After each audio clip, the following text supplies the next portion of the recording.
Thank you very much, Rupert, and thank you all for coming here today. I am delighted to welcome you to this building, which, as all of you know, was formerly Conservative Central Office. It was from the windows of this very building that Margaret Thatcher and Norman Tebbit acknowledged the adulation of the cheering crowds in 3 successive general elections back in the glory days of the Conservative Party. And it is a tragedy, an ironic tragedy, to think that this building, which has so much Conservative history in it, should now be the headquarters of the occupying power in our country. Now, it's customary at these events to start with thanks to a lot of people. And I do so with great sincerity because I've received over my career and also indeed over the development of this book an enormous amount of help, for which I'm very grateful. And of course I must start with Rupert. Rupert has done all the boring stuff. Rupert has done the editing. Rupert has made the format Kindle compatible. You see, we're really up to speed with latest technology. If you prefer to read it on your Kindle, you can do so. So thank you very much indeed for that. A point that Rupert didn't make, but I think is worth making, is that Rupert, of course, stood in the European election in 2009. He was the number 3 candidate, in other words, the first one who didn't quite make it, after the 2 who were elected in the East Midlands. What that means, of course, is that if I were to fall under a bus or to have a heart attack, then, of course, Rupert, without further ado, would pop up the list and into my seat. So I'm thinking of taking out a little bit of extra life assurance. Now, I should, of course, also thank my staff, who've done a very great deal of work in putting today and indeed the book together. Neelam, my press officer, Joe Bono, there's Joe, good. A New Yorker of Italian extraction. That worries me sometimes, but he does a fantastic job. And of course, Lydia Smith, who will be known to many of you. She is there at the back. Good. I should particularly mention Joe. I feel really embarrassed because the photograph on the front cover of my book was actually taken by Joe.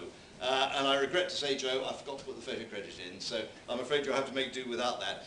I'd like to thank Simon Richards and the Freedom Association, because, as many of you will know, for some years I was the chairman of the Freedom Association, and I was enormously supported by the association staff. Christiana's there somewhere.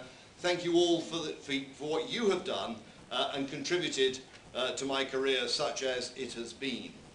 I should, of course, say thank you to, although they're not here, to Lord Lawson and John Redwood, both of whom have provided some words of wisdom for the cover of the book. Lord Lawson was kind enough to say it was well-informed and merciless, which I thought was quite a nice line. John Redwood said Roger Helmer revels in controversy. Well, I'm sure there's nobody here who will for a moment agree with that. And I should also like to thank Chris Heaton-Harris, who was here and will be back, but has a meeting across the other side that he has to deal with. Chris, of course, was my colleague from the East Midlands for 10 years, from 1999 to 2009. He's now in the Westminster Parliament.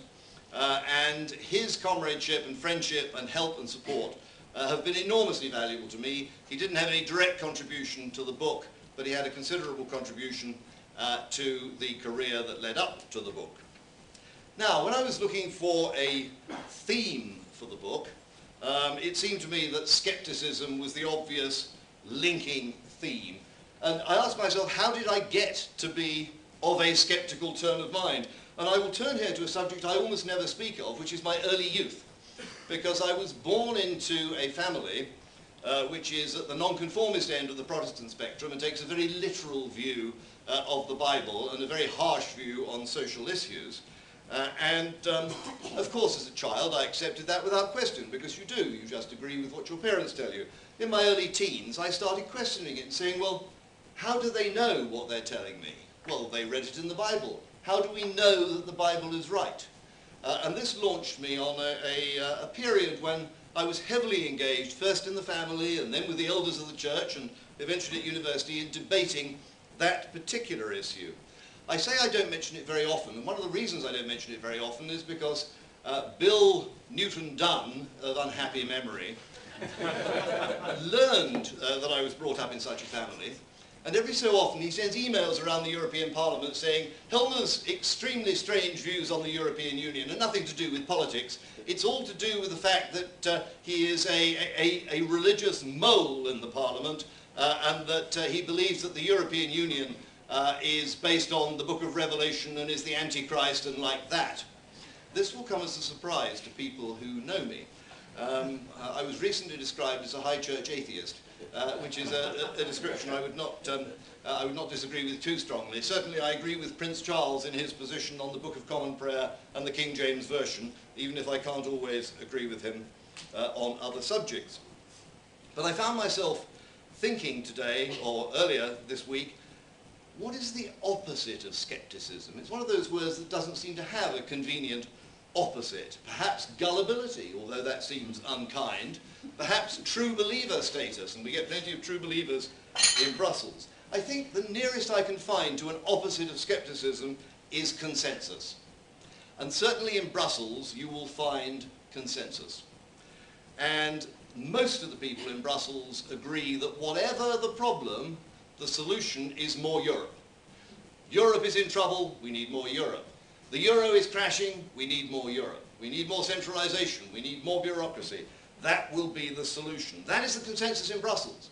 Strangely enough, when I talk to London taxi drivers or chat to folk in the pub, I don't find many people in the UK who accept that particular consensus. But bear in mind, most of the people who take this view in Brussels are on the payroll. They have a towering contempt for the ordinary voter. You can see that in their response to referenda. Again and again and again, they simply dismiss the response to a referendum, occasionally wringing their hands and saying, perhaps we haven't explained it quite well enough. Now, I spent most of the last 12 years explaining Europe to people, and my experience is the more I explain it, the angrier they get. So often, consensus is mistaken. There was once a consensus that the Earth was flat, and that didn't last very long. I recommend Christopher Booker's book, Scared to Death, in which he goes through a whole series of media scares which later turned out to have no substance. We all remember, of course, Edwina Curry and salmonella in eggs. That scare was devastating to the British poultry industry, but there was no salmonella in eggs. We remember CJD. It was a very serious disease, but I believe that only 150 or so people ever died of it. At the time when it was discovered, we were told that at least 500,000 would die and perhaps more. So the scare was entirely unjustified. Similar comments apply to bird flu. And particularly, there is the case of the millennium bug. Now, I can remember Tony Blair standing up in 1998 and saying the biggest threat to British industry is the millennium bug. Well, the millennium bug came and went, and it's now 11 years ago, and as we all know, nothing happened at all. So, I challenge the Brussels consensus on the benefits of Europe, and I agree with my colleague Daniel Hannan, who has said that the EU is making us poorer and less democratic and less free. I won't expand on that because you've all heard my views on the subject, and anyway, it's all in the book. But I do devote a whole chapter of the book to the euro. Now, the situation of the euro, again, is well known to you, and I won't go into it in any detail, but it is a slow motion rail crash, and I'm not sure it's even that slow motion at the moment. Now, I and many others like me were saying that the whole theory of a single currency area for Europe simply didn't make any sense. It would lead to trouble. We talked about asymmetric shocks and so on. I have to say, in the early part of the last decade, 2002, 2003, 2004, people were saying to me, well, you promised us disaster, you said it would fall apart, the euro's doing very well, it's becoming a second global reserve currency, its value has been maintained. You were wrong, weren't you? And my only answer to that was, well, you better wait and see, which is not a very strong response on the day. But of course we did wait, and we did see, and now we have seen it happen. Schadenfreude is an ugly thing, but I think we're entitled to a little of it sometimes. We told you what would happen to the euro, and now it is happening.